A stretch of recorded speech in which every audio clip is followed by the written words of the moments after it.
शिक्षा का उद्देश्य प्रत्येक प्रक्रिया को संचालित करने के लिए कुछ विशिष्ट उद्देश्य निर्धारित करने पड़ते हैं। शिक्षा एक प्रक्रिया है, अतः इसके भी कुछ निश्चित उद्देश्य है और इनका निर्धारण समय विशेष की आवश्यकता और शिक्षा की उपयोगिता के आधार पर होता है। जैसा कि हम सभी जानते हैं कि हम कभी भी किसी भी काम को शुरू करने से पहले हमें उसके लक्ष्य और उसके उद्देश्य निर्धारित करने पड़ते हैं। ऐसा कहा जाता है, बिना लक्ष्य के कोई भी कार्य निरर्थक होता है। उसी तरह शिक्षा भी बिना उद्देश्य का निरर्थक है। इसके निम्नलिखित उद्देश्यों के बारे में हम सब जानेंगे। पहला, चरित्र निर्माण एवं विकास का उद्देश्य। इससे यह अर्थ है कि शिक्षा का पहला कर्तव्य ये है कि बालक का वह चरित्र निर्माण करे, क्योंकि एक चरित्रवान व्यक्ति को समाज में सम्मानित किया जाता है, समाज में सम्मानित तथा सम्मान प्राप्त होता है।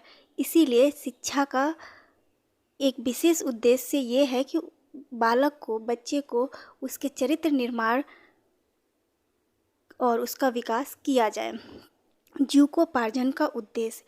जीविकोपार्जन का उद्देश्य से यहाँ पे हम ये समझते हैं कि शिक्षा के द्वारा किसी भी बालक को आत्मनिर्भर बनाया जा सके, वह अपना जीवन यापन आसान तरीके से कर पाए। सांस्कृतिक विकास का उद्देश्य।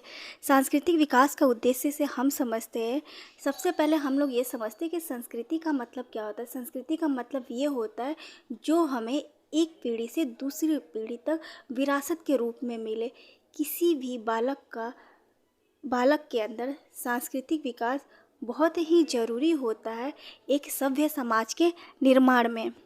ज्ञान अर्जन का उद्देश्य।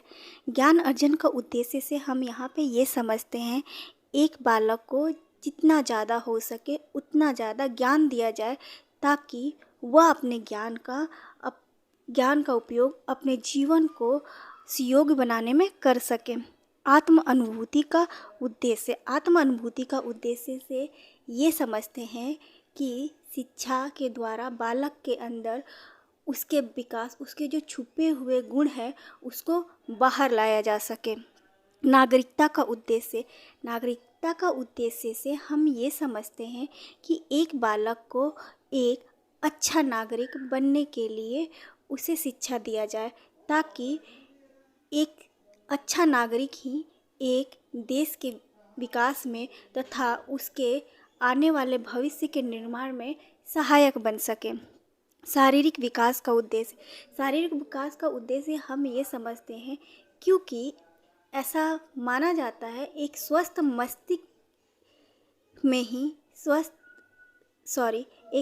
शरीर में ही स्वस्थ मस्तिष्क का विकास संभव हो पाता है और बच्चे अपने जीवन को और भी अच्छे और सुयोग्य ढंग से चलाने में मदद करता है। इसलिए शारीरिक विकास का शिक्षा भी ज़रूरी है।